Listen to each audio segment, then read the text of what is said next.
I apologize for being so. Oh man, it's all good. I haven't done one in. I haven't been online in like 2 months. Yeah, I'll Like be a right live, back. yeah. Okay.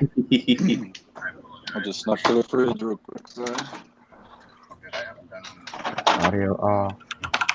Got a little bit of feedback coming in the background. I Yeah, I'm apologize. turning that off right I now. was reaching in my My bad. fridge. Sorry. See, it's been a while. Yep. All right, I should be good. All right. Got the chat up. I'm ready to go. What is up, everybody? Let's see. Is there anybody in there already I yet? think we got one watching so far. It looks. I'll do some Yeah. spreading. Find my All right, phone. we should be. Yeah, I didn't do anything. I epically failed for this one too. Oh, But Oh no, man, you're that good. is cool. It's crystal clear, isn't it? That's a dope picture. Whoa. So, how you guys doing today? doing good, man. I'm super stoked. Had a great day.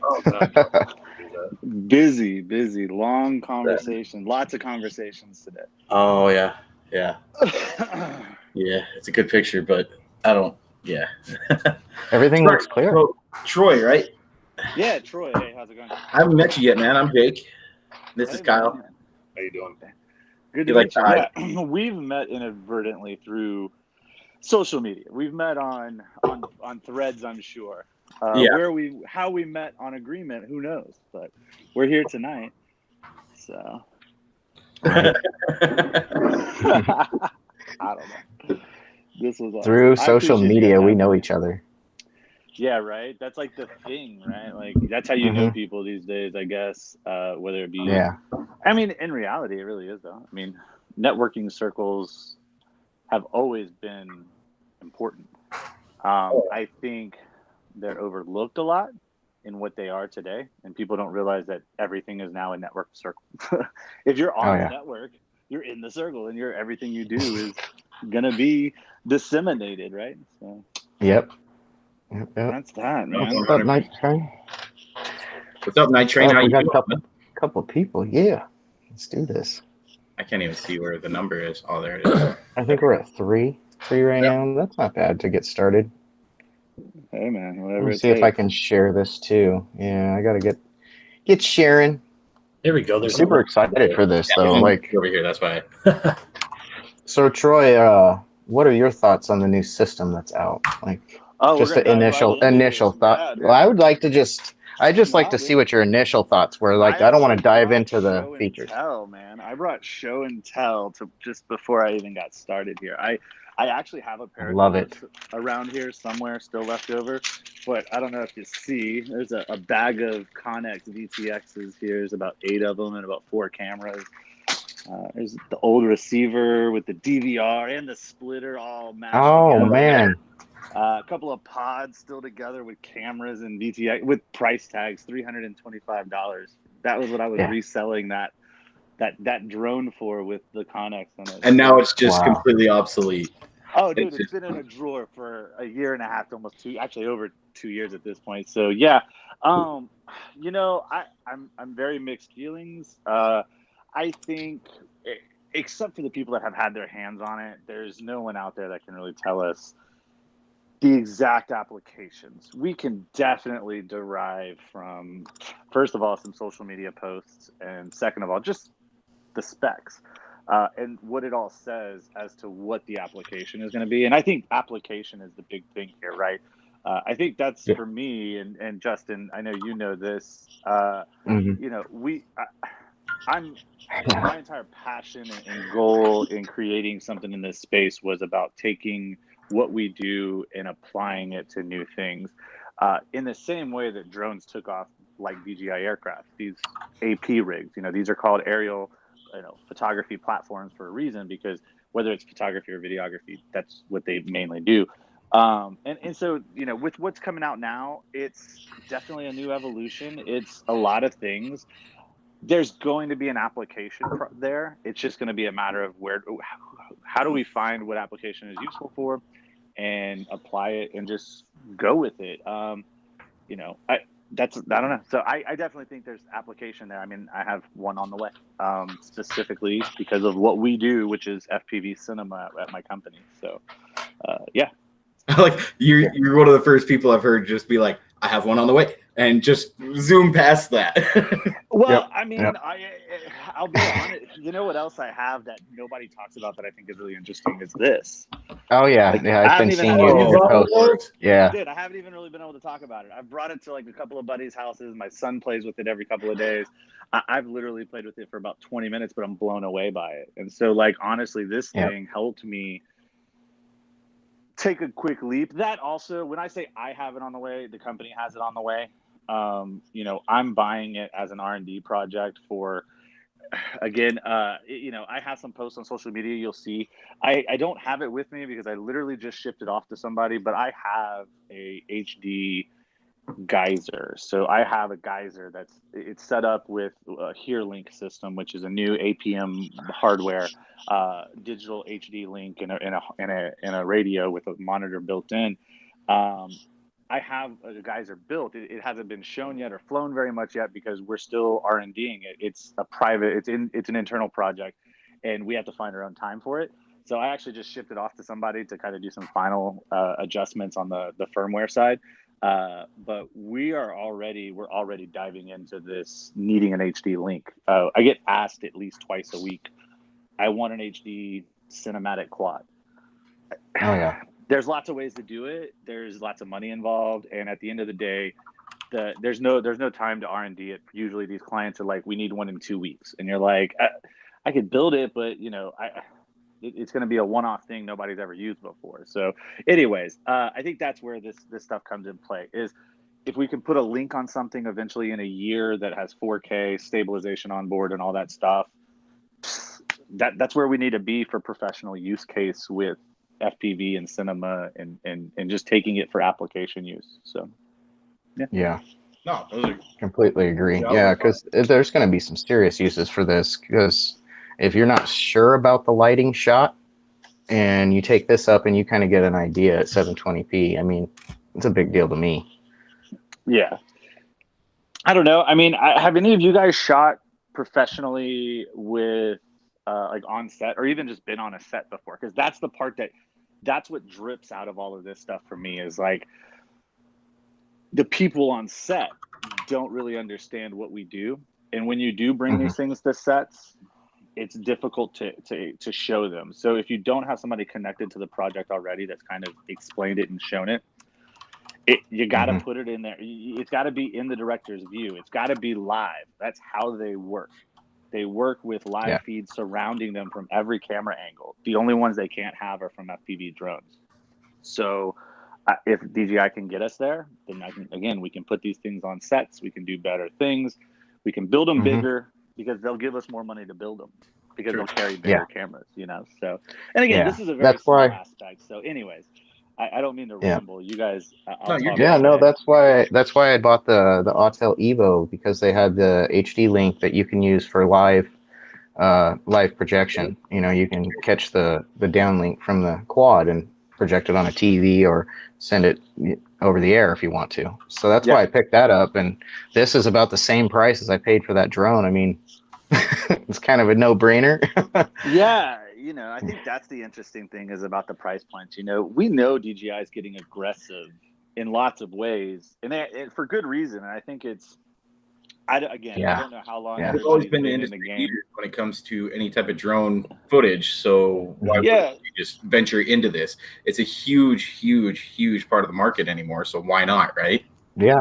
I mean, they've got like $15 million in R&D for this system, you know, and it's going to be over all of their drones, not just for FPV. You know, they spend a lot of money on the R&D. Ridiculous. So. Yeah. So while we're on the subject of getting people's opinions on it, you got Troy. Yeah. Hadley, what's your opinion on it, real quick? My opinion is I am gonna ride this hype train. You know what I mean? I'm just gonna do it. I'm doing it. I don't even care. Well, I do care because I've been a person that wants the clarity. You know, when I'm flying, I want to be able to see in the shadows and make sure that I'm not shaking. Because when it's dark and you can't really see real good, you don't know if you've got jello going on or not. Oh, dude, and that means a lot to me. You're doing the right thing. You're gonna be shaking, man. I know. That's I know. Yeah, that is true. I mean, It's just, that's my main thing, is being able to see. That's what makes a good experience out of this too when we're flying, is how good is the view. If you're sitting cinematically looking at something like you're in a movie theater, I mean, how much better can it get to fly and enjoy it? I mean, I fly parks and I do some professional stuff, but it's not anything yet. I'm still starting out. So you bring up an interesting thing that again, like I had a client this week that we literally today, like one of the long conversations today was a lot of people, the cinematic FPV thing. I don't want people to always think of the squirts and the geysers, because the long range stuff and the other application, again, we get back to application of FPV, flying in different styles and different ways with different aircrafts is super important. And so like you just said, the confidence factor is going to be the big key. And I'll tell you from using Connex that it went in waves. So that's going to be, I think, the most interesting thing, is watching how confident we can be at taking our quads long range, because they're only $400, $500 after you take the system out of it.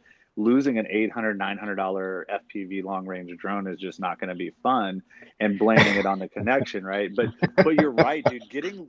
Imagine now getting lost in the mountains in high def live. Like, I mean, that's amazing. Like, I don't know. Yeah, saying that just makes me think, man, did you give yourself any natural markers when you were heading out there? Well, GPS it, let it be on rescue mode, right? But that's the interesting thing, is, again, until we get our hands on it, until we play with it, see what integrations we can still have, which obviously we can still have GPS and all that stuff. But I'm just saying, I'm sure they're going to come out with a GPS unit. They got to. Like, I can't imagine they're not going to come out with peripherals of some sort eventually. So it'll just be interesting to see where it goes. Yeah, definitely. All right. So prototype here was talking about the low latency mode, which is reduced quality. Yeah, it is. Focus one. But so there's two different milliseconds listed. There's two different latencies. And I think some people are confusing the 7 milliseconds with video latency. I don't know if people realize, but the 28 milliseconds is still pretty darn low. I mean, 28 milliseconds for video is not that bad. 7 milliseconds for RC is amazing.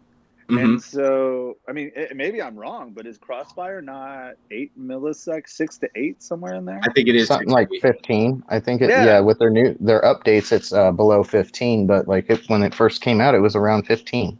So which is super fast. Good, and video is 0.28. I still don't think that's an issue for most. Again, not about racing. I don't know about racing. We'll see. Yeah, I'm just starting to build racing rigs, so yeah, I mean, it's gonna be all new for me. There is, we could extrapolate from DRL. Everybody said DRL wouldn't work because they're big, heavy quads. Knowing people that fly and seeing them hands-on and being a part of that here and there, dude, it was always going to be good. It just was a matter of letting the prototype is right. Sure. I will say prototype is kind of right though. 10 milliseconds at as fast as we're going sometimes can be several feet.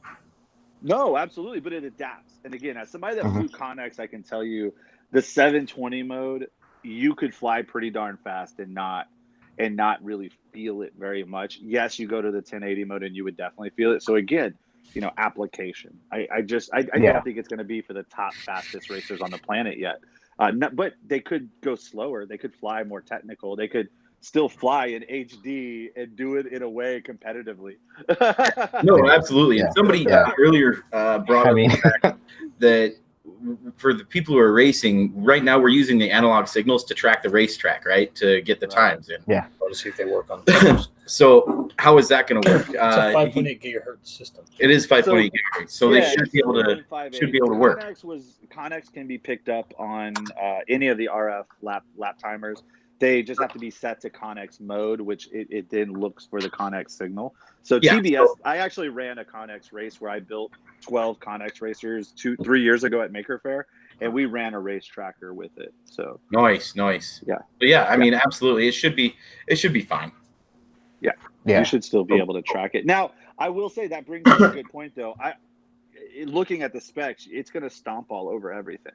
So unless everybody's running the DJI gear, you're not going to show up and fly this. I mean, I don't think that is going to be something that we're going to have to prove. but I don't think it's too close to race band. Here locally, we are a competitive racing crew. I mean, we're in Texas, and I don't know if you guys know, but some of the best pilots in the planet are from Texas. So you show up to one of the events, I think, with a DJI quad here, and it's a major money event of any type. I don't think they're going to really allow it. I mean, I ran Connex, and again, so and I Kyle just brought out a good one. At the time. Brought up a good question too, though. Like for instance, you know how we can adjust our things from 25 to 50 to 100 to 200, whatever, to 800. Are we going to be able to do that with that? Because it just says max distance is 4 kilometers. So everything. Yeah, I think it has control. Well, no, everything I've seen was it's either an EU unit or it's a CE or a US unit, and I don't know. I mean, power outputs we're talking about. Adjustables. Yeah, power outputs. I think there is a 25 milliwatt mode. Somebody in a review said that today. Yeah. Scroll down. Yeah. I would definitely get some hands-on people to answer that one. Again, I can't wait for mine to show up so I could answer it, but the last this is all speculation, right? Knows yet. Yeah. So I'm not sure. I know I poured over the documentation and couldn't find it yet.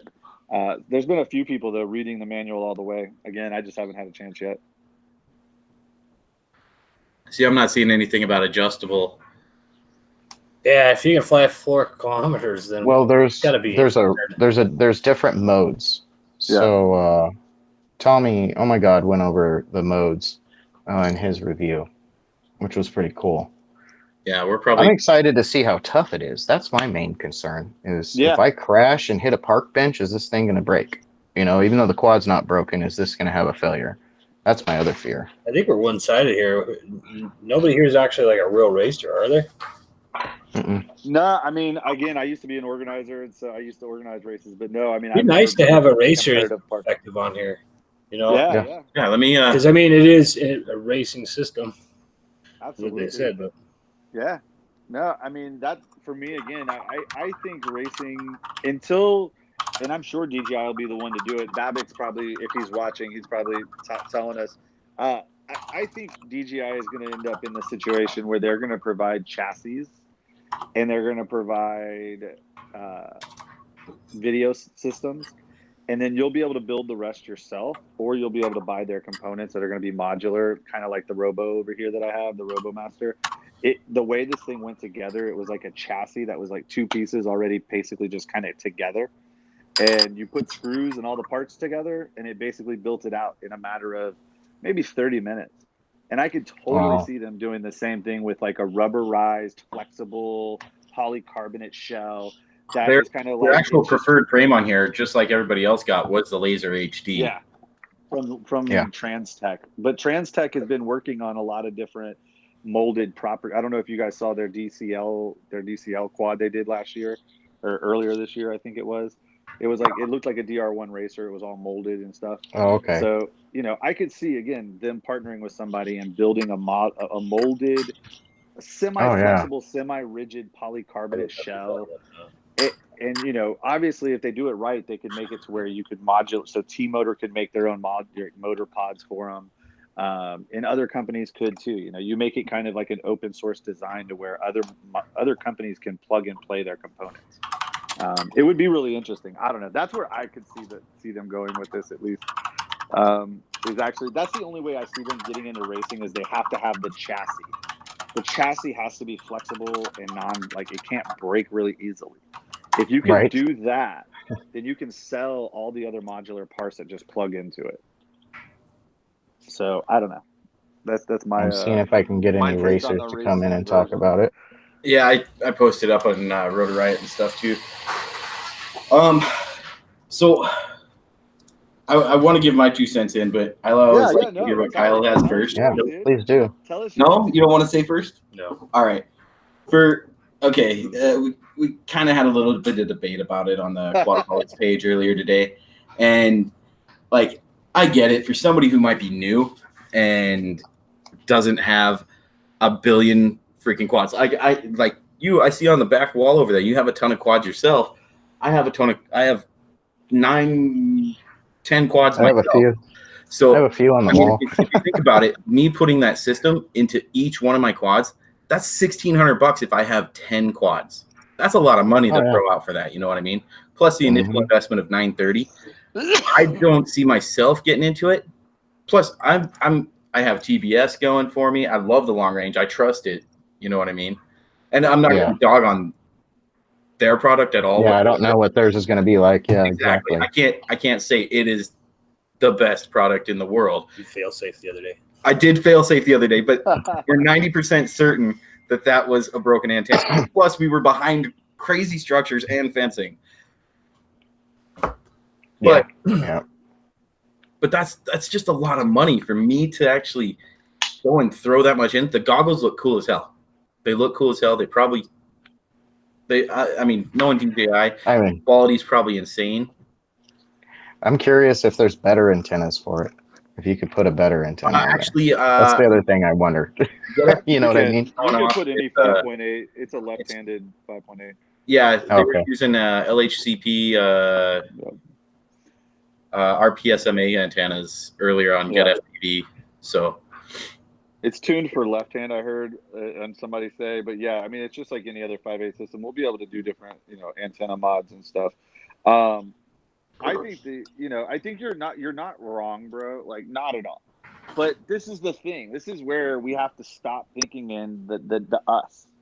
And we are vibrantly I could see this being a game changer for the whole industry. Well, but even at let's call it $900 for one air unit, the goggles and the radio, which to me is the interesting part. That's an ecosystem. Yeah. And I know people will say it's proprietary. Well, it's not. I can use the air unit and the goggles. Yes, those are proprietary, I guess, until somebody asks DJI, can we license your protocol, which I'm sure they would do if you did it the right way. But we'll talk about that later. But if we do, point is, yeah, like for $900, you have everything that you could play with it and put it into your best rig. And if you're a pilot that doesn't crash a lot, that does long range stuff, that wants to kind of test those waters in just a little bit at a time, I can see where if I got one quad flying really confidently through the mountains a couple of miles, like, man, I'd probably build a second and a third setup, like maybe a moderate range, maybe even a longer range,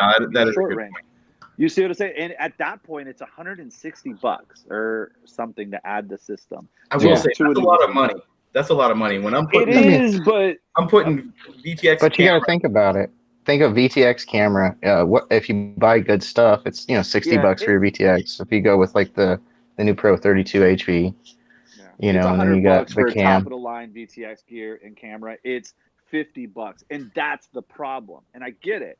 You see the spectrum, but again, I don't know, man. Like, I had to stop thinking as a consumer so much, which it really as an uneducated consumer, and I don't mean to insult anybody when I say that, but I had to start really seeing the value in products and understanding how people make money before for me to even stop saying, look, I get it. If I want to make a $50 choice, I make a $50 choice.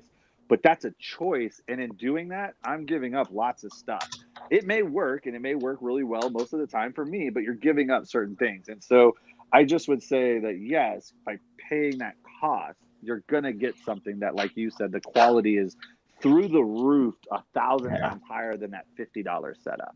And so, I mean, it's hard to compare, but at $150 compared to, we were paying $220 to $240 when Connex first came out per unit to put air units for a camera. What? Connex? Oh yeah, that's a good call. Yeah, no, I get it. Yeah, I mean, and where did it go? But I'll tell you from that, and everybody that worked with Connex on a professional level will tell you, they are a multi-billion-dollar company that they tested the waters on something and didn't understand it well enough to capitalize on it. Had they would have been able to take that somewhere. It wouldn't surprise me if they sold some of the licensing technology to DJI. Who knows? We don't know what actually happened. Who knows? But honestly, I wouldn't invest in it yet. Yeah, it just came out. Yeah, no, I mean, if you don't have disposable income to throw at it, don't.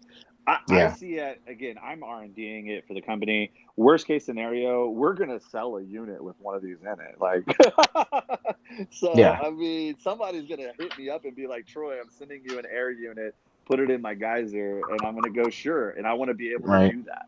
So for me, it's a write-off for the company. I mean, at best. So I'm definitely doing what I did with Connex, where I got a bag full of.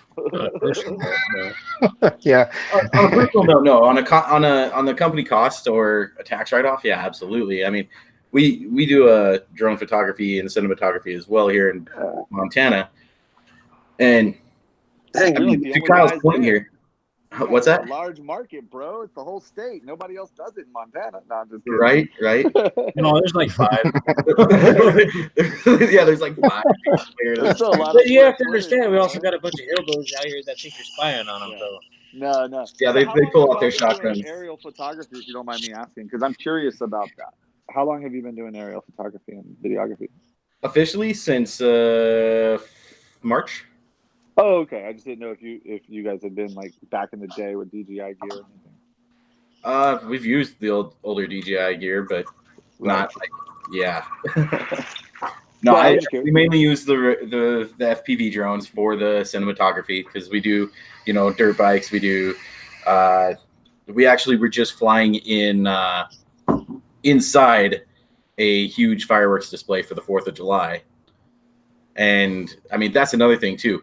If I'm doing that, I'm gonna use one of my $600 drones, that I've proven to myself is worthy. But if I break it, if I break pieces on it, like I did, I actually broke my QAVR, and the frame parts that was $20, and the camera was $60. But if I break the camera on that thing, am I gonna have to buy a camera and the module still, or? Yeah, no, you can buy the camera separate. The camera is $60, and the VTX is $110. Oh, that's not horrible then. Yeah, no. That's what I was saying. It was like you're not buying a whole air unit. So again, I mean, you can justify. Again, you kill a VTX, it's not going to be fun. But you got to also think about this: when you kill a VTX, you're killing a VTX and an RX. I mean, so we're talking about a unit that takes in not just the video, but it's essentially kind of like it's a Mavlink transmitter. I'm sure. Yeah. And so it's sending it over Mavlink. So that's a Crossfire receiver. That's $30. That's a VTX Pro. That's $50, $60 actually. So you're at $133 when you get. It's almost there. That's exactly what I thought. As soon as I saw the price, it's like we're already like $30, $40 within the price of it, and I could have HD. That's right. And it's same kind of price range for the 2.4 analog. Right? You got a GoPro. You got a GoPro there, basically, or that's where you split. Gotta stop. Yeah, it's 1080/60, which 1080/60 is beautiful. That's the other thing. I mean, it's not usable in cinematic formats like in high resolution, production jobs, but you could still do it for YouTube all day. 1080/60 is actually all I shot in for up until a year ago. I mean, it was. I'll tell you a little secret. That's all I shoot in. It's 1080/60. T-Motor didn't take part in their stuff at all. Sorry, I'm looking up all their specs and stuff here. Gotcha. Well, T-Motor makes DJI's motors and ESC. Mm-hmm. Yeah. Yep. I do like the instant playback thing in the goggles. That's kind of cool too. I mean, we have it in ours, but yeah. Well, again, on set, man, is where these things I think are going to be key. Getting the communication between the director to the pilots and the other camera operators, and even I mean, imagine how a spotter helps a race pilot or any kind of pilot, even a spotter at a gig like flying anything FPV. Really, a proper spotter is going to tell you, "Hey, yeah, you're perfect. Hey, you're a little closer this time than last time." They can tell you things visually that other people can't, and so. Having that visual observer to now be able to have a live HD feed and everyone around you be able to kind of have that and be able to kind of communicate, I think will be really interesting. I just know in my situations recently, it's something that I want more communication on set between the pilots and the people producing and directing. I don't know if you guys can see this. I don't really see a difference in that, but. This is kind of cool. I didn't even realize this. Somebody may have mentioned it already, but their digital video system, their headset that they have. Whoa, why did that happen? That was weird. Can actually be used with analog and the digital signal. Yeah, so we can use it on our old stuff. Yeah. That's what I was saying. Is you can buy those goggles and use them on both. I didn't even compute that. I don't know. Yeah. I mean, it's about the same price. Again, so you're not gonna show up to a race event and be told to move around channels on different channels and be able to do that. But ground station. For real. Oh yeah, I don't know about the AV inputs and outputs. That was one thing I was disappointed about is I can't find any output information on the radio. I'm assuming the radio could be maybe installed an HDMI unit, but I do see a USB-C on it. So I'm wondering if the USB-C on the radio can be used as a digital output for the video. I heard that it's for updating software. It's for doing DJI's normal update. DJI radios in the past have had a video source output. So, and if they haven't, then they've been able to be upgraded to install a package on it, a module basically. So I'm just curious if the radio itself, or if the cadence radio will eventually be able to be used with it. It'll be interesting. We'll see. I mean, I think there's a lot of other products coming. How about you, Kyle? What are you thinking now? I got nothing. You got nothing? No, you just got nothing.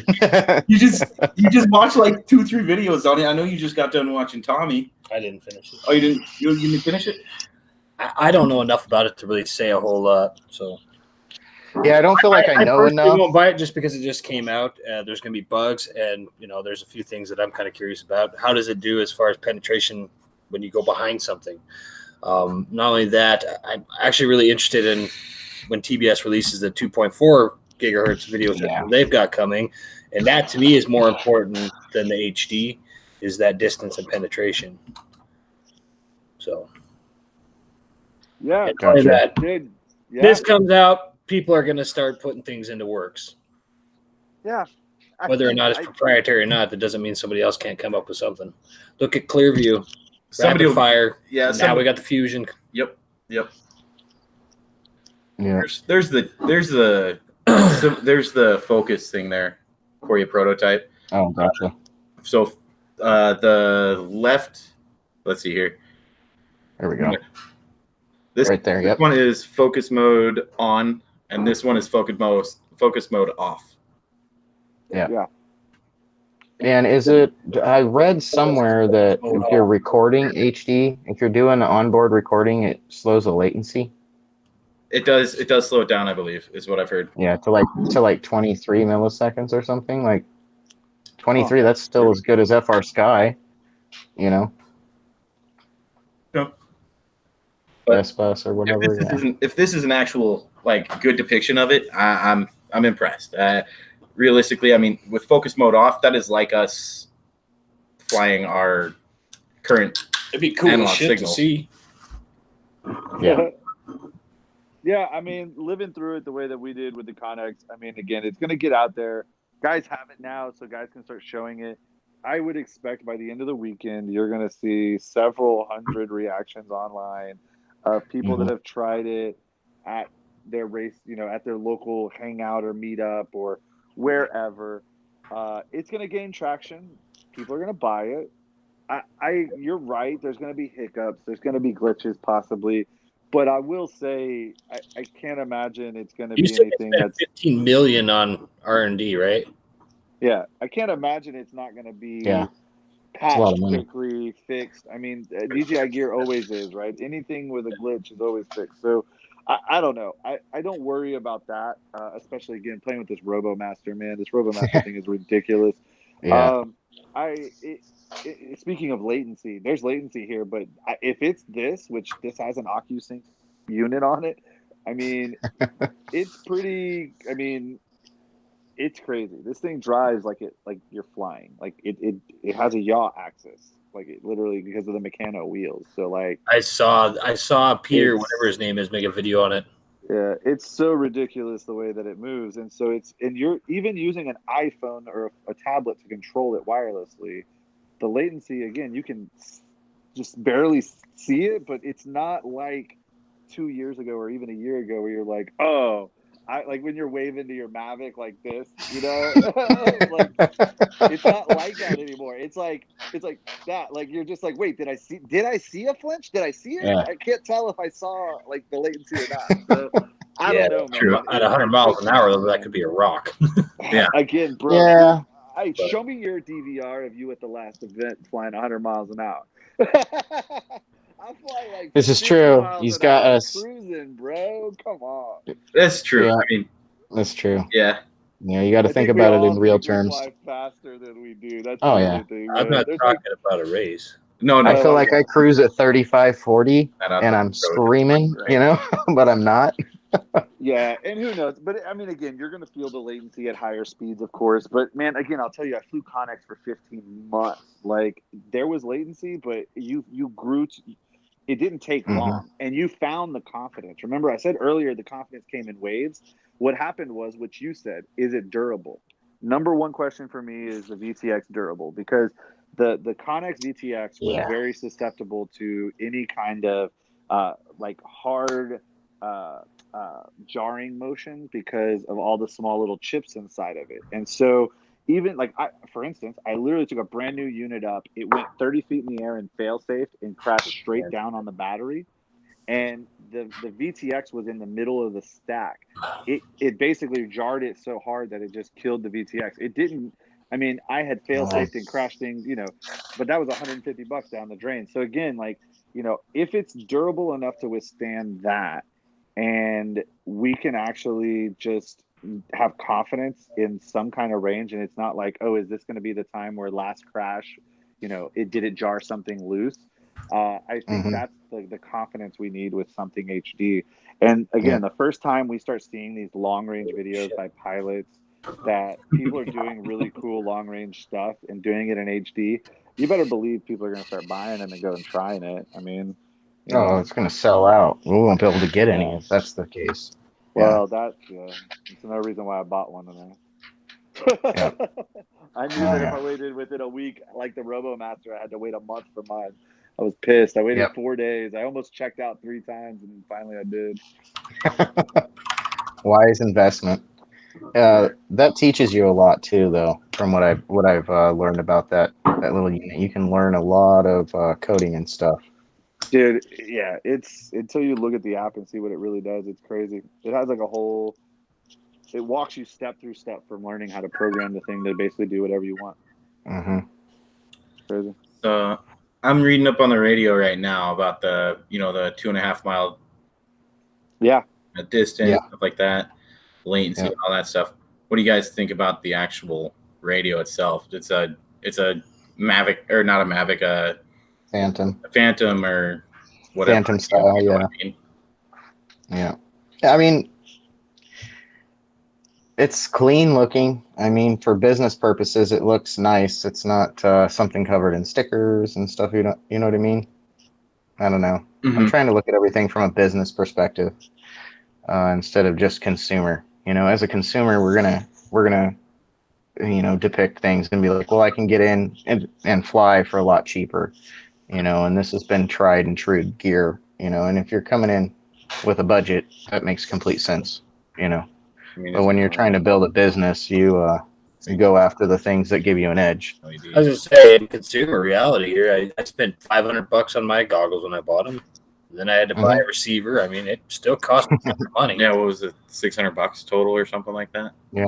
No, $600 plus. $610 with the antennas.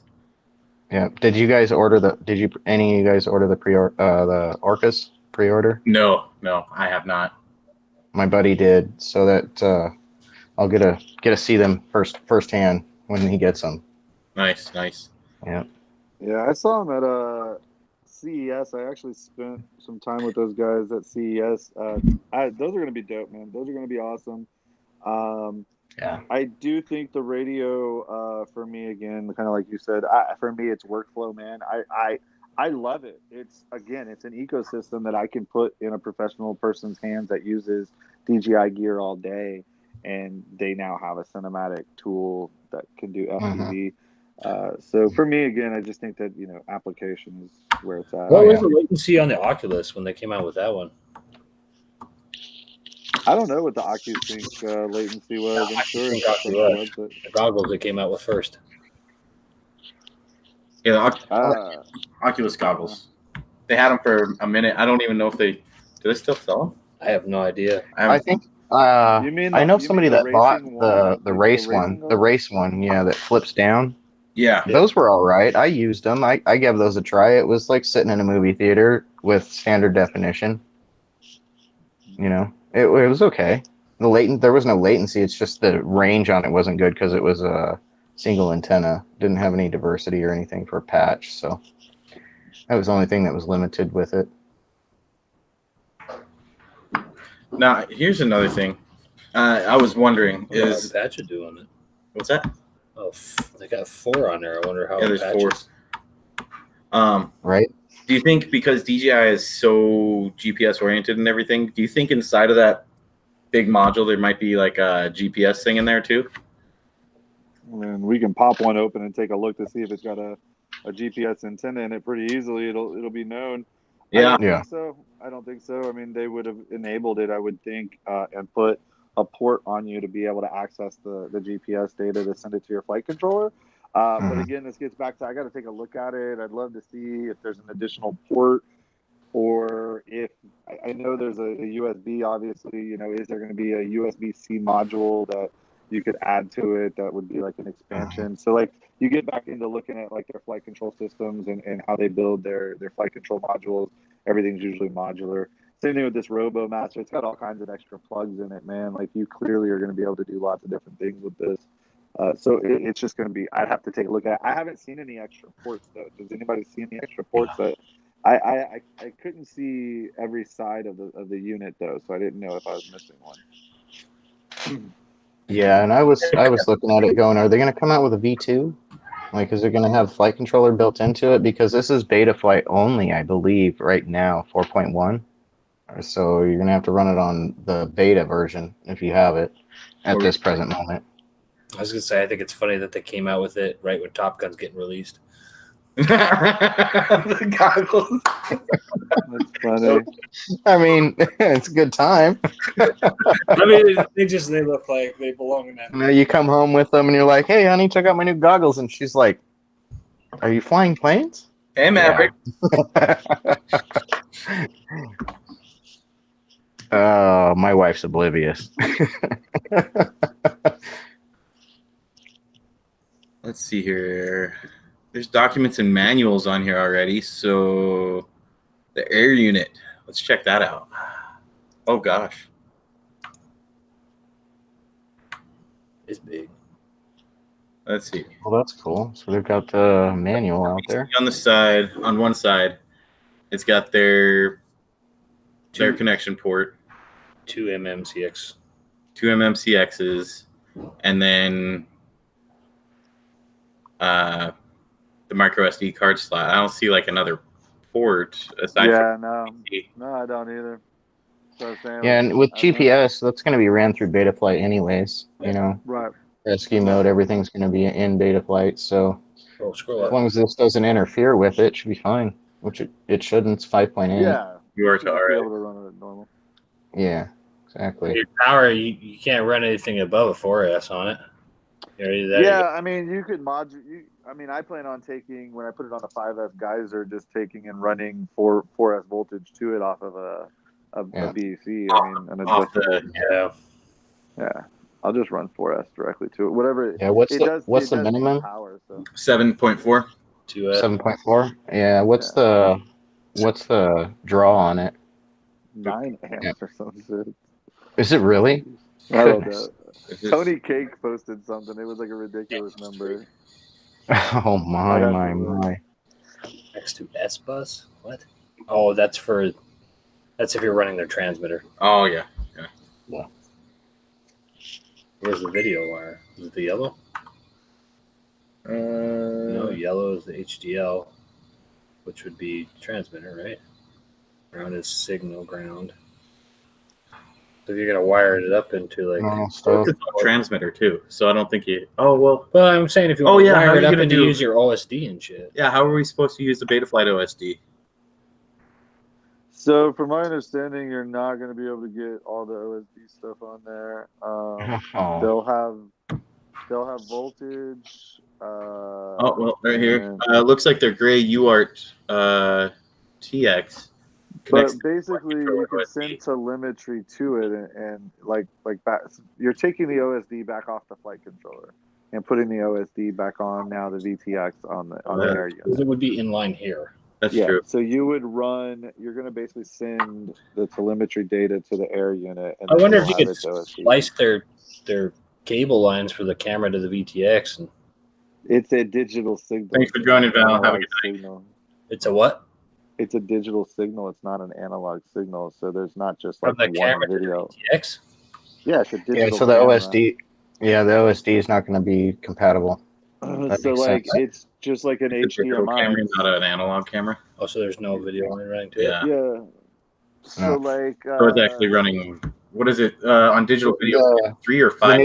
Check it out. The new TBS VTX has got the Evo's got the OSD built into it. So this is a Connex camera. It's got. You see how many wires it's got coming out of it? Holy shit balls! Excuse my language. Sorry. You know, you've got some of these are power and such, and then some of them are video lines. But it's basically this is an HDMI. Basically, I mean, it's a wired version of an HDMI. That makes sense. Craziness. Yeah, because what is there? 28 pins or something like that in HDMI, or 14, or I can't even remember. It's 14. I don't know. It's 14. I was just using layman's terms. Somebody's screaming at their computer that it's not a fucking HDMI. Sorry. I am not an HDMI professional. I promise. I'm not claiming to be. I'm just gonna sit here all about flying. The rest of the episode. I'm gonna just wear my goggles. How about that?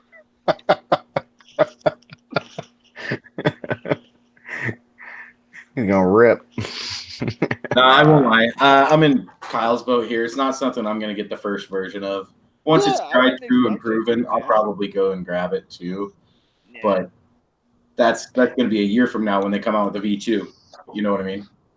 Yeah. And that's if they do. That's if they even do. They might just say no and just do updates like they've done with a lot of stuff. Or flop, one of the two. One of the three. Well, I think they release every 6 months, isn't it? Is when they're supposed to be releasing new products, is what they try to go for. I was watching somebody who's like a DJI fan, and that's is it like down to a schedule on when they release products? Yeah, so that's an interesting question. Is actually deeper than that. Is kind of what I touched on earlier. Was I was asking how long you guys have been flying DJI gear, because I started into drone stuff when the F450 first got released, and the FC40, the first Phantom, was just being released. And so I watched the life cycle of products, and you're not wrong that they don't every 6 months release something, but they at one point were on a 1 year lifespan for their products early on, when they went to the Vision or the Phantom 2. The Phantom 2 kicked off their like 1 year life cycles, where the Phantom 2, then the Phantom 2 Plus, then the Phantom 2 Vision Plus, and then the Phantom 3 came out, and then the Phantom 3 Advanced, and then the Phantom 3 Basic, and then the Phantom 3 Wi-Fi. Well, it was more than that, though. They shoot for photographs. They're shooting for certain costs that people buy. If the product's still selling, they don't release anything.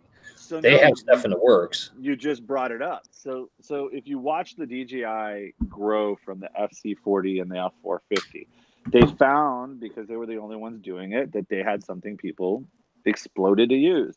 They didn't refine it into a consumer product. They then made that consumer product even better, and they focused on the camera. That's when they actually did the ZenMoose, and they started buying technology companies and cameras. And they developed the stabilization and the camera hardware, while the flight hardware stabilized for about 3 years.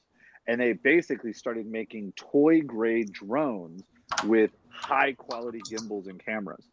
And so once they nailed that and figured that out for a few years, they then came back to the Phantom 4 and revamped the technology underlaying the hood, and caught up with what they almost missed when the 3DR Solo came out, which was, people don't realize the 3DR Solo was why DJI very quickly revamped their products and kind of shifted gears from these needing apps on your phone to do things to putting computing on board. And so when that happened, that was the stage of R&D that At that point, nobody else was close enough to DJI, and they became the monster of everybody needed to chase down. So now that's why I said the aggressive pricing is really interesting, because they are in hot water in the consumer and commercial space and consumer space to some degrees of flying. But by taking it and taking everything away, but just the unit, the air unit, and giving it to you, and then doing something like the RoboMaster, which this thing comes unassembled and you have to build it, you're actually removing a lot of the regulatory issues that could be facing them for the next 5 to 10 years, and that some would argue are going to kill the hobby side of the industry. So I would say it's very interesting to just look at the product itself. I don't think that it's going to be as shoddy of a product as people think. I think it's going to deliver better than what people expect. It's not going to be perfect for everyone, and not everyone should rush out and buy one, and you guys probably won't. But again, the application and the fact that if somebody now does want to DIY themselves and be a noob, they could technically get an air unit and just put it on anything that flies and have something solid. And that you could use it for your own camera. Why is my video not working? Why do I have lines in my screen? Why does it go black every 5 seconds? How do I change my like, none of that's there. It's just turn it on and it works. And so I don't know, man, there's application for that. It's not everybody. And it's most people in the hobby right now don't understand it. But you'll know somebody that that eventually does understand it or needs it or it works. And it'll cross over. But I don't know, man. It's interesting. It's definitely interesting. It's polarizing. Yeah, the price point is the thing that is amazing, because it's a new day and things are more expensive nowadays, and it's cheaper than Connex. I mean, that right there is huge. Yeah. I just think in general, I mean, the goggles are not a bad deal. I mean, none of it's a bad deal. I can rationalize all of it with cost like we did. The RC control, VTX control, and camera all together, you're spending $100, $150 already. So there you go.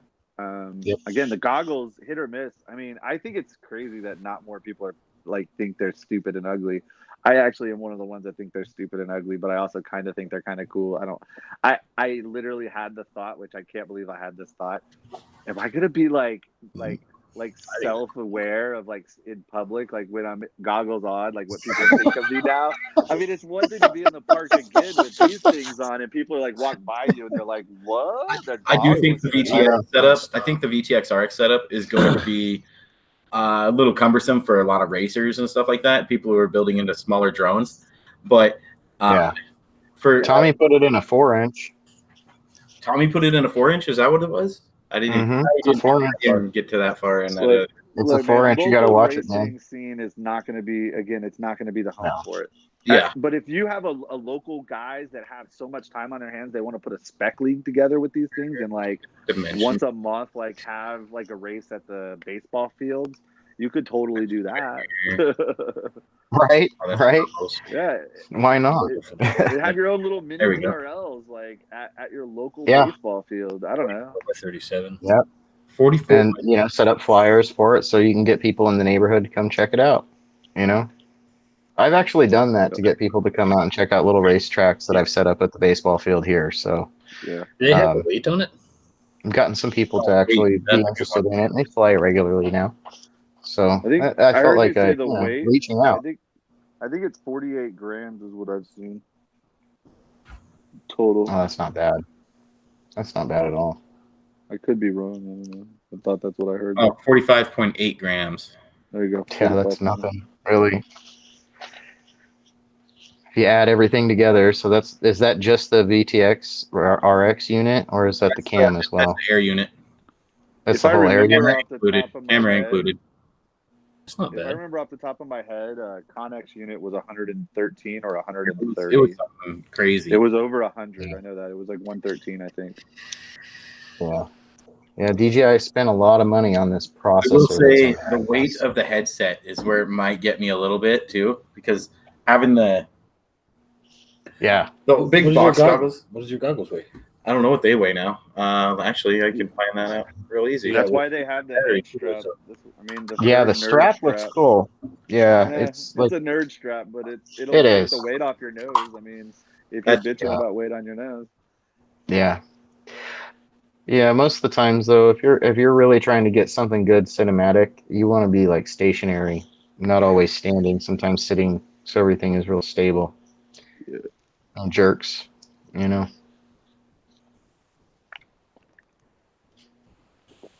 Let's see. The frame you guys suggest is sold out. Yeah, I bet, man. Right? I bet. Transtech. They did good.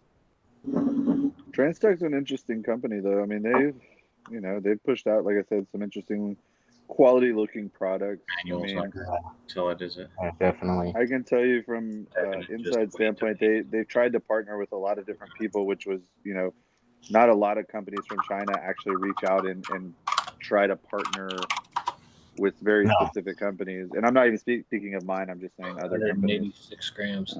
I've spoken with them before at some places, and they're just interesting people. So okay, so you got 186. Yeah, they are. They really are. That's our goggle battery weight. Not even the battery, just a goggle. These guys are doing math on how much batteries weigh. That's just the core. I'm just curious on what the weight and everything. It can't be that much more. Hey, you know what we really should talk about is Parrot, bro. We should talk about Parrot. I got a Parrot right here. Talk about right behind my hand, dude. I like Parrot. Dude, it's all about the new stuff. No, but I mean, you want to talk, honestly, when you talk about the future of consumer products, especially globally, I think Parrot has always, to me, been very interesting. Everybody's always knocked them for being a cheap product, but in reality, they build what was and will in the future, I think, be the standard kind of basis for destructible or regulated products. That I think these things are all going to have to be made out of more lightweight, destructible materials, and I think Parrot does that. They take a minimalistic approach to cost, but not in the quality of the electronics, but in the cost of the overall resources that make the plastics and stuff. So it's just interesting. So here's a question: Do you think that air unit would fit in the Marmot? Would fit in the what? The Marmot, the Armiton Marmot. I don't have one. I don't have one of those. I don't know the size specs. Yeah, it's like the size. It's about the size of a rooster. It's about the size of a rooster. So no, I wouldn't. I'm pessimistic about it. Want to, but yeah, I mean it's like 40 or 44 millimeters wide or something like that. So it's gonna be tough to fit in a lot of things. By 37, 14 tall. Yeah, 14. That's 14.4 millimeters tall. Oh yeah, that's a big one. So I wouldn't suggest putting it into any slammed frame myself. No, unless there's like unless you have like a second stack in the quad. Back up.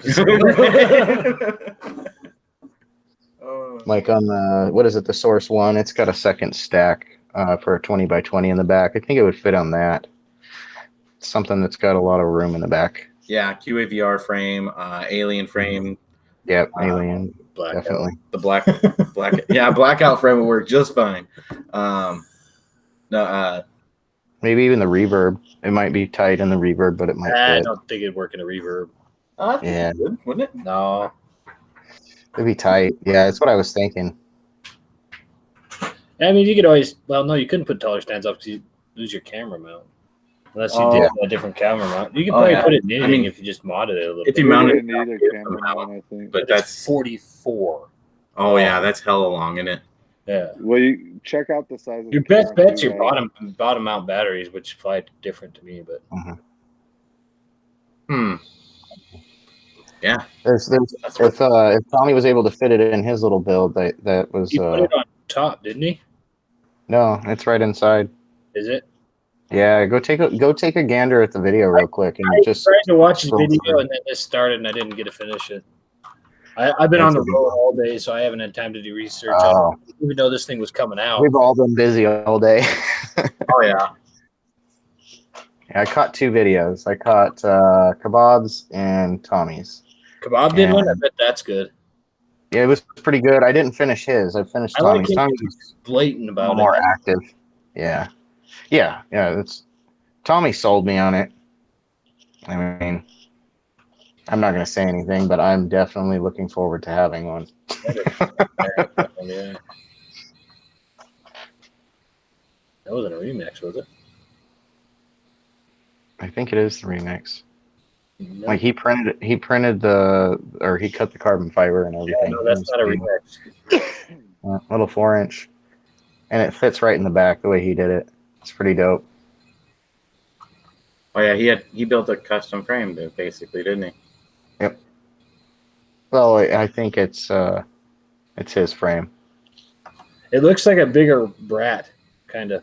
Yeah, is that a Brat too? I'm just saying. It might be. He was talking about rubber dampening things in the front for the camera. It was rubber mounted. So I don't know what frame that is. Oh my gosh. Why is it doing that? I'm not gonna lie, if somebody had one, I'd love to see it. Like actually watching these videos is one thing, but actually putting them on and definitely. Having HD though is just that would be once you put it on, you know that it's HD. You know what I mean? If you're looking at a screen and it's HD, you can tell immediately, like, yep, sold or not. And also, for me, I'm a patient person. I can wait and see how things turn out, see what people think, and go from there. I am learning patience. I sometimes don't have them when it comes to this stuff.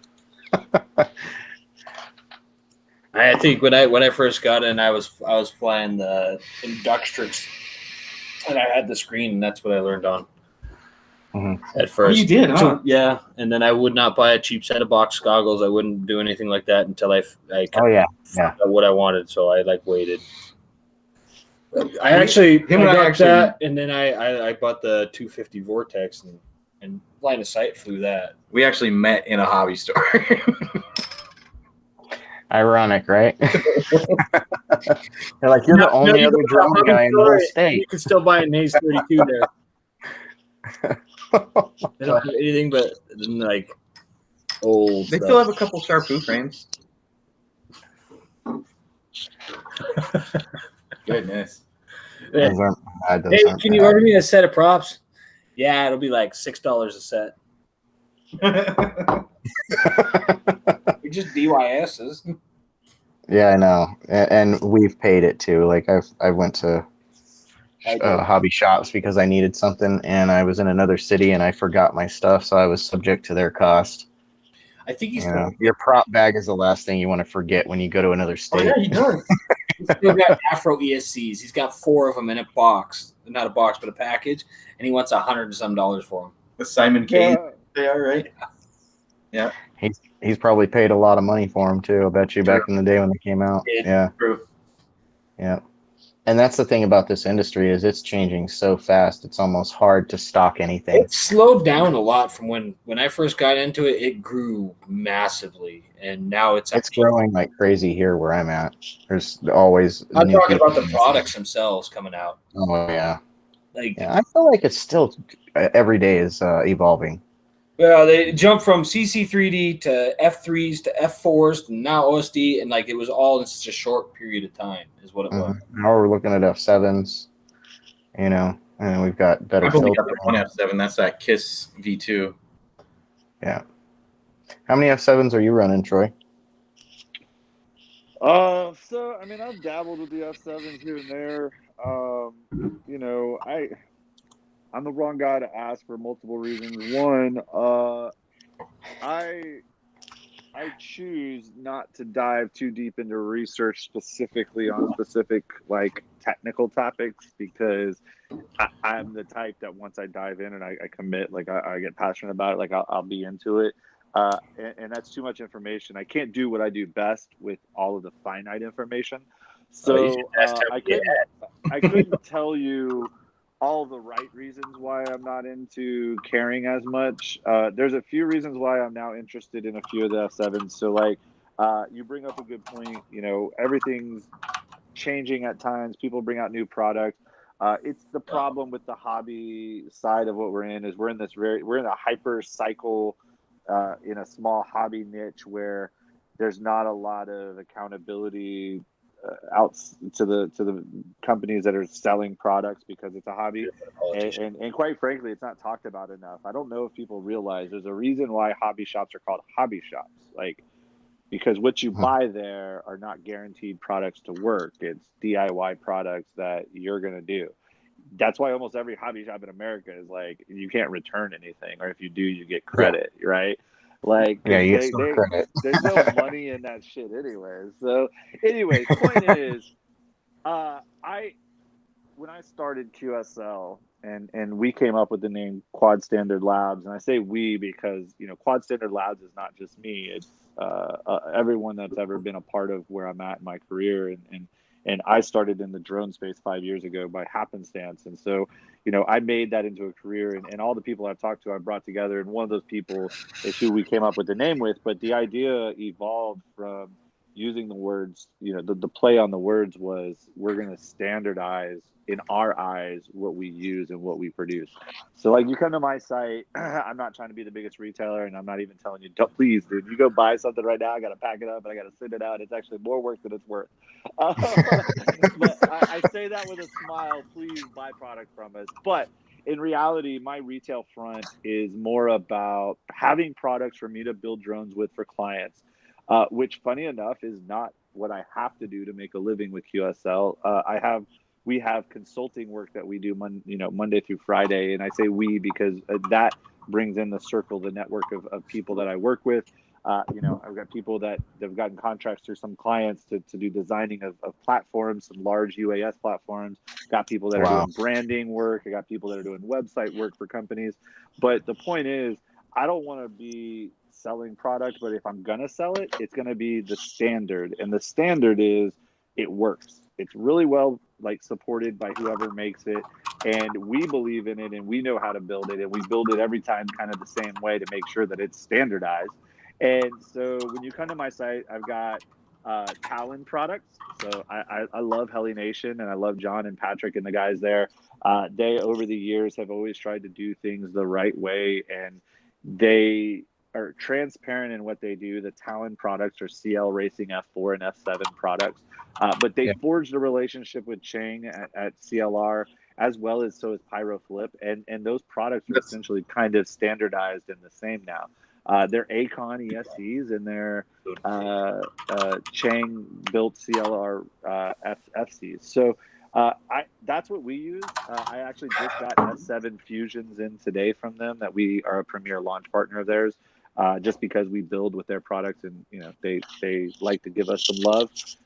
But yeah, man, I mean that's our product. I love the F4 and the F7. The F4 V2, hands down for me, is like the #1 refined F4 board right now on the planet. It's so easy to wire up. It's amazing. Is this you? I don't know. That's him. That's you? What? Who? This picture. Is it you? I can't see you. I'm sorry. Yeah, that's me. Oh, okay. Yeah, that's me. I don't have any.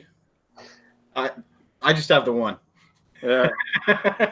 So yeah, man. I mean, yeah. So I think it's an interesting topic. I'll also say this. The other reason I said there was 2 reasons I'm a bad person to ask, and the one reason is I'm not that I couldn't tell you the technical reasons why you'd want to choose one over the other too much. The F7 is going to allow you to finitely tune it into a much tighter window.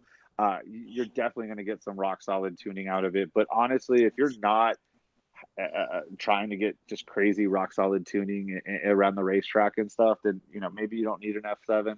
The F7 also gives you some more processing power that allows you to do some other things resource wise, so running GPSs and multiple sensors and stuff like that, which is where we want to innovate.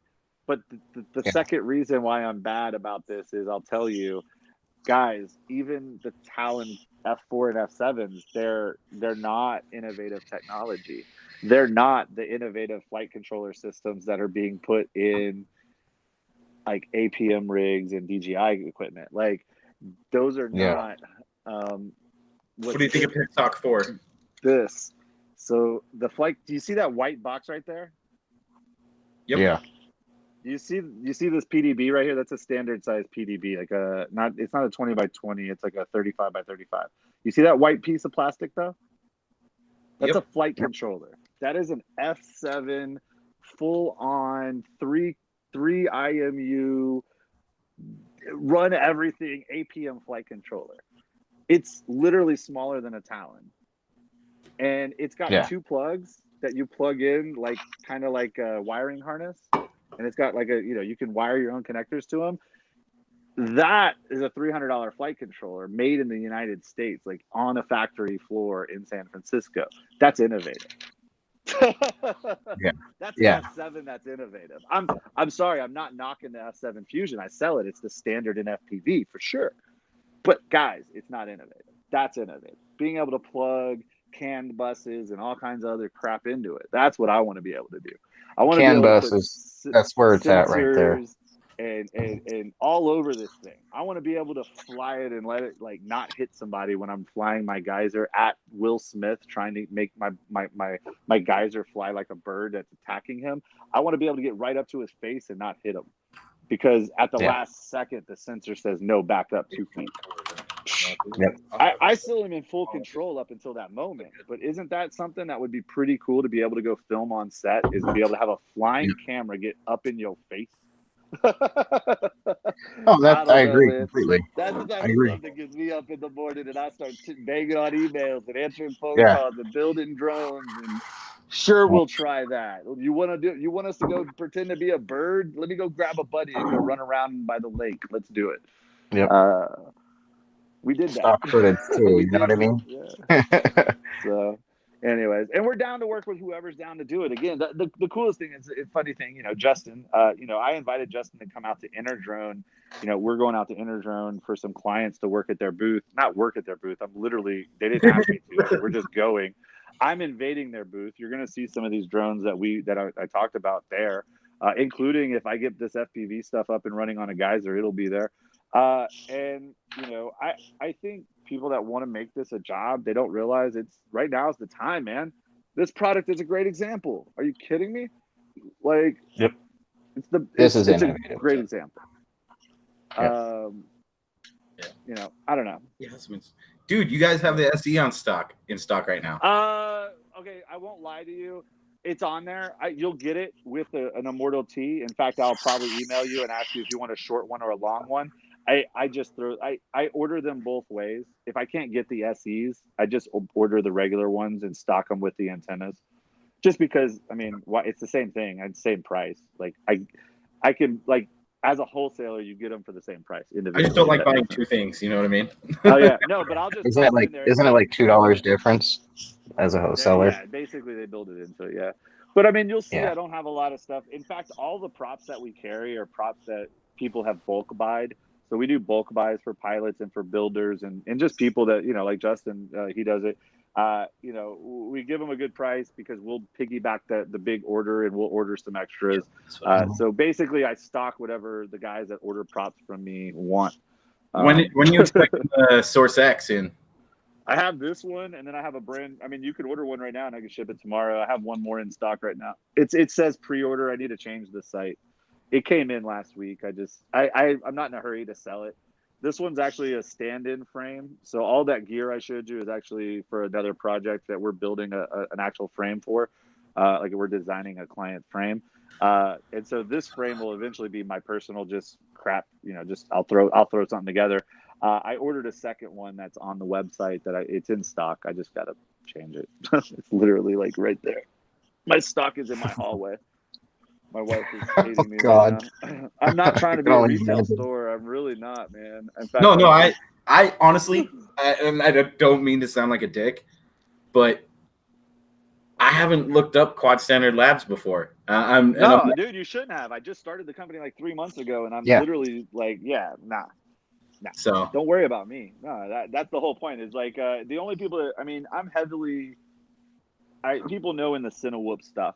If you're in the Cinewhoop group, you've seen my stuff. If it's not there or the UAS group, I'm not trying to promote the company. Again, guys, we consult Monday through Friday 9 to 5. Like that, I don't have time to build shit. I can't. In fact, it takes away. So Send it to me, dude. I'll build it.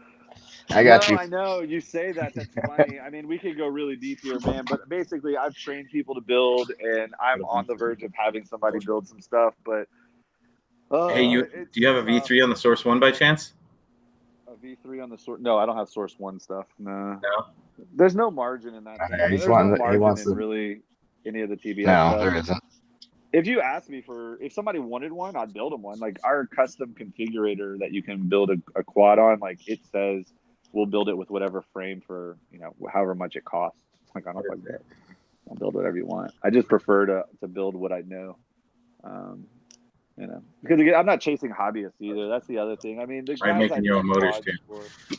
Oh yeah, the motors are just that's actually a function of needing motors, man. So I've built about 25 geysers in the last 3 months, and every single one has had a different motor combo, minus 2 that I've just sent out last week that had the same motors. And the reason is they need 2550. 2450 can get by, but 2550 is the sweet spot. And so it's just a tough motor to consistently get in stock at somewhere. So basically, I need to build me a motor. So I just spec'd, the best fucking product I could. I put EZO, asked the manufacturer to put all the top gear in them, gave me a price, and I said, screw it, let's buy 300 of them. So we're gonna try to sell motors. We'll see. Worst case scenario, I've got a bunch of motors I can put on build for the next year. Nice. Right. But I will pimp that out. That is a really, if you do take a look at what I am doing there, you can pre-order them, and if you do pre-order them, I am actually starting this standard club, and the standard club is going to basically be every time we spec something or we bring something in that's special, or we did a Fox. Justin hit me up the other day. He gave me a list of parts he wanted pricing on, and I ended up buying a bunch of stuff. So I have Fox cameras coming because he wanted the new Falcor, or he wanted the regular Falcor, but they offered us the new one. So I'm not going to say no to the V2. Are you kidding me? Yeah, we got those coming. So the standard club is if you pre-order the motors, I'm going to give you a locked-in price. I'm not going to tell you what the cost of the motor is, but it's not cheap, and I'm not making much at the locked-in price. The point is, I need to buy more motors because if I sell motors, I'm going to run out of motors. And again, the whole point of this is Troy has a bunch of motors on stock for building geysers, specifically geysers, and I need them. So I want people to want to be able to buy these over and over again at a decent price, really good motor. I mean, it's basically a $25 motor for $20 if you lock in now. At some point, the lock-in will go away. Dealers will sell them if they have them for $20.99 and $21.99, depending on the shaft. And so you'll save $2 by pre-ordering them through us. And every time they're in stock, we'll sell them to you at $19.99 going forward. So I don't know. I thought it was a really cool way to kick off a motor, kind of show the community that look, if you want in, you can get in. If not, I don't care. I mean, I'm going to sell the motors one way or the other. So yeah, that's that. Yeah. They are dope looking. I love that green. Thanks, man. I want some. Yeah. Our QSL. Is this pricing correct? So if you read the description, like it says, read the description. $5.99 is 30% of the motor cost. So I'm not taking pre-orders and taking everybody's money up front because I don't want people to again think that I'm funding this off of their money. These motors are paid for. I bought these motors. These motors, I paid the invoice. They're on the way. But I don't want people to feel like they have to pay all up front and wait 60 days for motors. I see. So secure your spot with $6 a motor. You're in the club for securing your spot, which gets you the $19.99 price on motors going forward. And you'll get an invoice from me after you order, and it'll have a date that's September 15th or October 15th.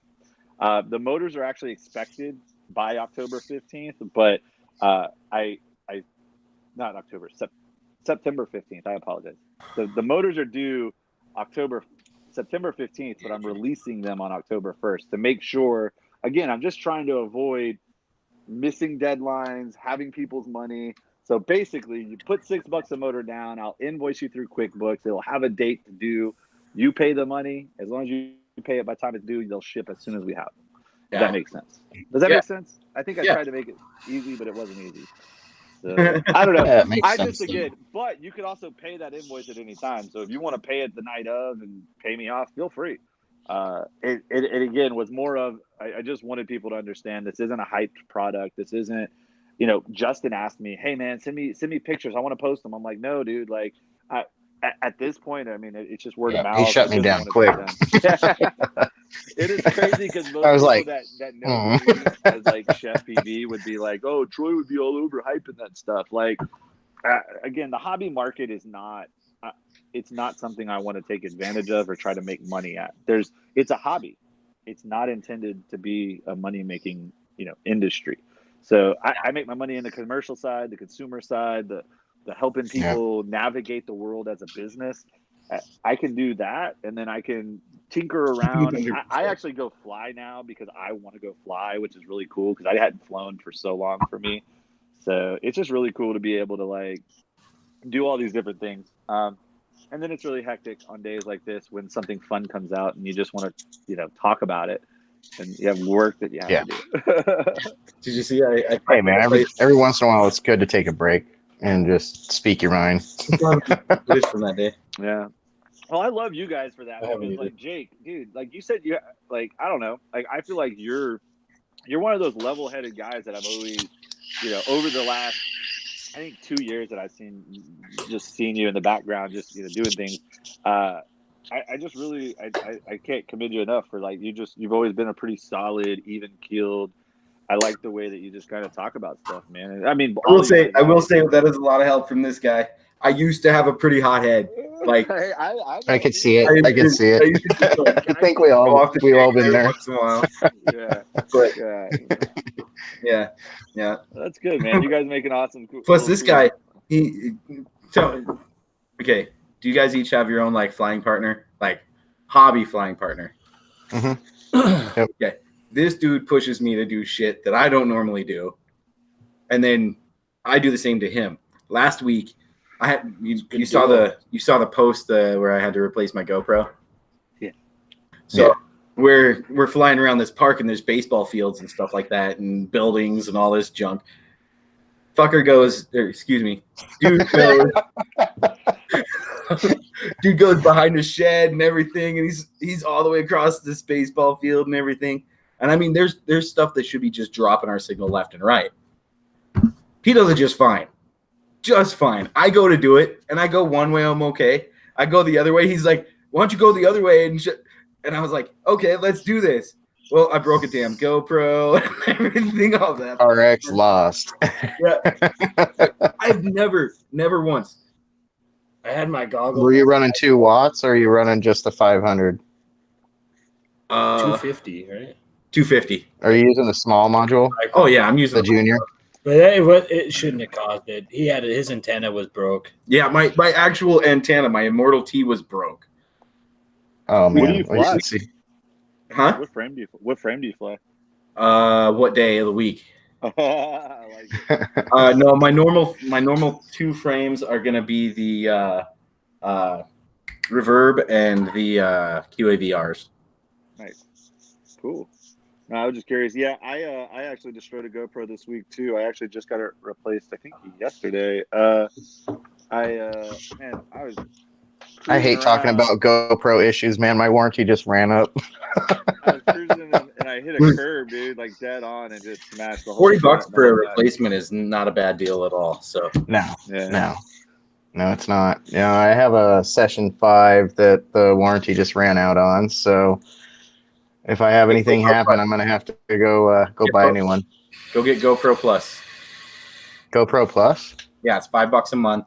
You get 2 replacements within a year, and I think it's like $50 for the replacement on those. Do you have to have it from the date you got the GoPro, or you can start at any time? You can start at any time. And it might be less with the Session. Well, no, it's $80 for one of these. Okay. I think it's $50. I think. Don't quote me on that. I think it's $50 for the replacement on the Session. No kidding. Yeah, I'm gonna look into that. Thank you. Yeah, because I mean, my session's already kind of beat up. Like I've got a different lens on the can you do it at Best Buy then? No. You have to do you do have to go through their process. So did you do that with this? No, I went through Best Buy for this. It's 40. You pay $40, you get a replacement. You pay another $40 and you're covered for another year. So why wouldn't you? Yeah. Oh my God. Calm down, dude. Here we go. I'm going in there. I'm gonna pay it right now if they allow me to. Oh no. Horrible, right? Yeah. Well, you guys are talking about broken GoPros. All I know is like when people do that, shit happens to the person that's all innocently sitting there. Isn't that the truth though? Like I've had that Session 5 for 2 years, man. And I haven't broke it. That's pretty good. And you can get it free for 30 days. Let's see here. And it's no questions asked replacement when you break them. I want to find the actual. You guys got toothpick builds? I want one. I need to build one, man. No, I don't. I want to. Oh, I can't talk about that. I need to build one. I'm just gonna say that I need to build one. I don't want to say any more than that. They're pretty awesome. I mean, I ain't gonna lie. The problem though becomes it's like we talked about the confidence. It's too many people. I think people get overconfident with them. I know I get nervous because like I know that if I get it stuck in a tree, I'm not getting it down. And like I really like the flight. It's amazing, dude. These little things. I just built one and flew mine this week for the first time. It's pretty darn amazing the way they fly. I mean, they really are. You can put yourself in the mind of a full-size quad flying it. Toothpick style, yeah. The 16 by 16s, aren't they? Capabilities of them is amazing because it's so tiny. Without the it's quiet. Slightly extended. Yeah. Oh, dude, yes. A 1S ones. It's almost silent. Yeah. Yeah. This one's pretty quiet. Oh, I'm trying to find the actual replacement. Yeah, I'm trying to find it. I don't see it, man. I'm just trying to find the actual. Oh, whoa. GoPro Plus. Yeah. Oh, here we go. GoPro Plus. Bingo. Replacement fee. Let's see here. Oh man, I'm just tossing Connex gear across the fucking room. You're killing me, man. It's so expensive. Price tags, like, dude, you can get over $50 brand new. If you can find them, if they're still around. Oh yeah, where they're all discounted to death. Yeah. 5 session, right? Yeah. Well, hey, yeah, guys, it's only a $49 replacement on that one. This has been totally real. $49 a year, 30-day free trial, and then $49.99 for the year. I just pay the $5 a month or whatever because I'm all about those monthly bills. You know what I mean? I got a stack of quads I got to build, guys. I'm gonna have to bounce. I really do. I got 2 that I got to ship out tomorrow. So I really appreciate it, though, man. It was fun. It was awesome. Absolutely, it's nice to finally like chit chat. I'm glad to have you. Glad to have you in, man. What's up, RD? If there's ever anything I can do for you guys, let me know. I'm always down to chat and more. Yeah, Jake, this is the guy. This is the guy right here, man. Seriously. If I can't help you, somebody, I'll find you. We'll figure it out. I'm gonna get out of here, guys. I appreciate it. I'll hit you up later. Troy. I have to get out of here as well. I have to go. I have like a boot camp thing I go for my kids. So. Oh, very cool. Very cool. Cool. RD FPV. What's going on, man? You might have to rewatch this one because this was a good one. Going good, bro. No, we had some interesting debate, and he had a lot of information. Ton. That's why I wanted him in here because I've seen that he's done a lot with Connex and stuff. So I thought it would be a great extra. Yeah, I still don't know how many F7 boards he has though. He's not going to tell you. Did you see his hallway? It looked like it was just boxes. What's up, IK? Yeah, no. Ick, what's up, man? Yeah, and right now is about the time when people are going to start trickling in because dinner's over and stuff on the West Coast. Nice. Good job, RD. That's dope, man. Big steps. Absolutely. Huge steps. Nice, dude. Rhinoceros is good stuff. So yeah, the debate is over on the DJI HD. Definitely go back and watch the first like hour and a half. No. Yeah, definitely. It's worth it. So the information that Troy gave us is good, especially with comparisons to previous products. Yeah, the fact that he used Connex is good, but I mean, it's the baseline of where everybody got the taste of HD and wanted more. I'm with Kyle though. I'm not going to get the first run. I'll wait for whatever. Yeah, definitely Rich Kid FPV. There may be a module made for our Fat Sharks. You know what I mean? Yeah, we don't know what's going to happen. You know, there could be something where it's only going to be compatible with the Orcas because it needs to be able to run 720p. You know, I don't know if OLED HD3 or 720. They do 1080. Are they 720? Are they? So they're 1920 by what is it? 1080. 1080. Yeah. Yeah, they have an HDMI input. Really? Yeah, the HDMI input. Yeah, and that's the thing. Is it 30 frames a second or 60 frames, 120? I have a feeling that like there's not going to be many goggles that can keep up with the system. You know, at 720, 120 frames a second. That seems fast. Like, I don't know. That's that's as fast as my session. I think it'll be good for some. After it's all proven and working for other I'm curious for crash testing. That's my main thing. Is like if I see it take a hit, I might be a little more interested. $1,000 just to crash something, you're crazy. Hey, there's some guys out there that got them for free. I'm just saying they could test it. I think Tommy's going to. Oh my God, is gonna test the durability of it. True. So that's what he said after he got his review out, and he did it like I guess they all got them a month ago or 2 months ago. So they've all had this stuff for a couple months, and you know how addendums work. Yeah. Be quiet. Don't say nothing until the day of. So I don't know, man. I have a feeling he's going to come out with something that's going to tell us either it's durable or it's not. Yeah, for sure. He did have a couple of little crashes, though, and it showed that it didn't go white. It didn't white out from impact or anything. So that's a big deal. That is one thing I noticed. So is the HD recording, is it through the goggles or like a DVR, or is it direct? That's what the SD card's for. You can do both. You get the recording of the goggle feed. Like when he did it and he was showing it, did he show it via DVR to where you can see what you're seeing? It was goggles. He shows the difference, but remember he's uploaded in a 4K, and he's made the view of it smaller in the 720p or the 1080 60 frames, and then he did 720 120. So you'll see the difference on his review. He's kind of got the pop-ups going. I thought that was analog. Out of the reviews, I felt like it was the best person-to-person review. Yeah, the only thing that I was kind of curious about on it was penetration and how far you can actually go. Yeah, and the pixelating.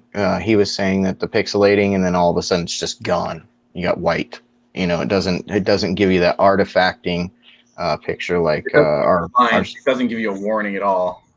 No, it just starts dropping out section by section. I mean, if you're going fast, who knows how far, or if you go behind a car that drives by and all of a sudden your video goes out, you know, and it takes a second to come back because it's HD. You say, I mean, there's going to be applications for it though. No, Did you order it? Me, not yet. No, not yet? I'm trying to figure out how to work the funds around so I can. Are you trying to figure just saying, like, I know, right? I lost mine. Oh shit! Oh no, it's one of those things. My hand's so screwed up. Like it probably fell off when I was doing something. Divorce. Yeah. No divorce. No, I just straight up lose my ring a lot. Silicone, man. Seriously, they're the bee's knees. Yeah, I love them. You can buy them in like 3-packs on Amazon. Really? Fuck yeah, it's like $10. That's actually a good idea because I'm always working on cars. So, and that's probably, you know what? I didn't even think about checking the garage. My wife. I bet you it's in the garage on my workbench. I don't even know what my real wedding ring is.